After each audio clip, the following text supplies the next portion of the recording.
Հայաստանի հաշվապահների ասոցիացիան իր անդամ հանդիսացող բոլոր հաշվապահներին պահանջում է, որպեսզի նրանք հայտարարագրեն իրենց եկամուտները եւ բնականաբար հարկման ռեժիմի նման փոփոխությունը հանգեցնելու է գների փոփոխության, ինչի արդյունքում նրանք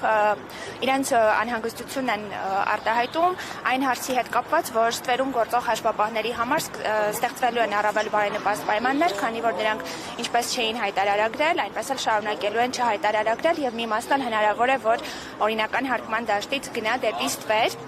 Բացի այդ տարվա կեսից հարկման ռեժիմի փոփոխությունը առաջացնելու է խնդիրներ հաշվառման առումով, որովհետև հարկ է առաջանալու ծախսերը բաշխել ըստ տեսակարար կշռի եւ դա մի շարք տարաձայնությունների տեղիք է տալու։ Հաշվապահական ծառայությունները հիմնականում մատուցվում են հենց փոքր եւ միջին բիզնեսին, քանի որ իրենք են արտապատվիրակում հաշվապահական ծառայությունները եւ գրասենյակները ստիպված են լինելու փոխել իրենց կողմից մատուցվող ծառայությունների գները, ինչը բնականաբար տարվա կեսից խնդիրներ է առաջացնելու, որովհետև նույն փոքր եւ միջին բիզնեսը իր տարեկան բյուջեն ունի, բիզնեսը պլանավորել է տարվա համար։ Այդ պատճառով մենք առաջարկում էինք գոնե, որ փոփոխություններն ուժի մեջ մտնեն 26 թվականի հունվարից, որպեսզի հնարավոր լինի կանխել ստվերում գործող հաշվապահների խնդիրը, բոլորին բերել օրինական հարկման դաշտ, կանխել հաշվառման խնդիրները, ինչպես նշեցի, տարվա կեսից գների փոփոխություն չէր լինի եւ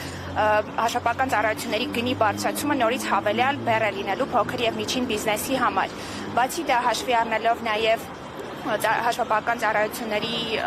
հետ կապված առանձնահատկությունները առաջարկում ենք նաև, որպեսզի լինի տարբերակված մոտեցում, այսինքն օրինակ ավելացված արժեքի հարկի ռեժիմում գործողներին ծառայություններ մատուցելիս ծառայությունը մատուցել եւ հաշիվ գրել ավելացված արժեքի հարկով, բայց ոչ շրջանառության հարկի համակարգում գործողների կամ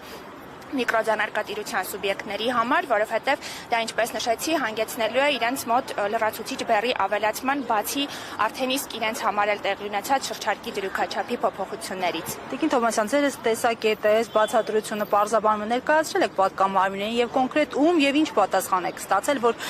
դժգոհ եք մնացել եւ այսօր էստեղ եք։ Եվ Հայաստանի հաշվապահների ասոցիացիան մշտապես բարձրաձայնում է հարկատուների մոտ առաջացող խնդիրները եւ այո, այս հարցերը քննարկվել են եւ պատկան մարմիններն էլ մեր մի շարք դիտարկումների հետ համաձայնել են նույն հաշվառման խնդիրների հետ կապված գների փոփոխության, սակայն ինչպես տեսնում ենք փոփոխություններ տեղի չունեցավ եւ ինչպես որ նախագծում էր, այդպես էլ այն օրենքի ուժ ստացավ։ Իսկ ամենագլխավոր խնդիրը այս փոփոխությունների Ինչպես նշեցի, նախ փոքր եւ միջին ընդհանրապես արտապատվիրակված ծառայություններից օգտվում է հենց փոքր եւ միջին բիզնեսը։ Փոքր եւ միջին բիզնեսի համար արդեն իսկ շրջանառության հարկի դրույքաչափերի փոփոխություն է տեղի ունեցել։ Շրջանառության հարկի դրույքաչափերի փոփոխություն տեղի ունեցավ նաեւ հաշվապահների համար, այո, 5%-ը դարձավ 10%, հուլիսից արդեն ավելացված արժեքի հարկով հարկվելու պարագայում չեն կարող ծառայությունների գները նույնը մնալ, այսինքն նորից հավելյալ բեռ է առաջանալու փոքր եւ միջին բիզնեսի համար։ Դրա համար էլ հենց առաջարկում ենք գոնե 26 թվականի հունվարից, որպեսզի եւ ծառայություն մատուցողները եւ նաեւ ծառայությունից օգտվողները հասցնեն ադապտացվել այդ փոփոխություններին, իրենց բյուջեն ըստ պլանավորել եւ նաեւ իհարկե առաջարկում ենք տարբերակված մոտեցում, որպեսզի փոքր եւ միջին բիզնեսի համար բեռը մի փոքր ավելի թեթև լինի, ծառայությունները իրենց համար չթանկանան նույնչափ, ինչ որ ավելի խոշոր հարկատուների համար, ովքեր օգտվում են հաշվապահական ծառայություններից։ Բոլոր դեպքերում արդեն ժամանակավոր կասեցվել է դրա հետ կապված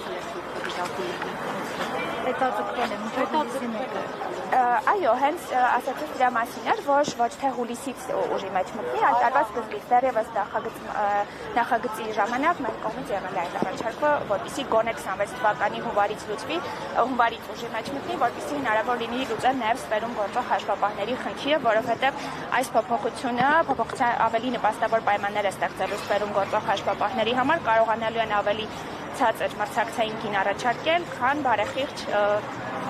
հարկ վճարող հաշվապահները։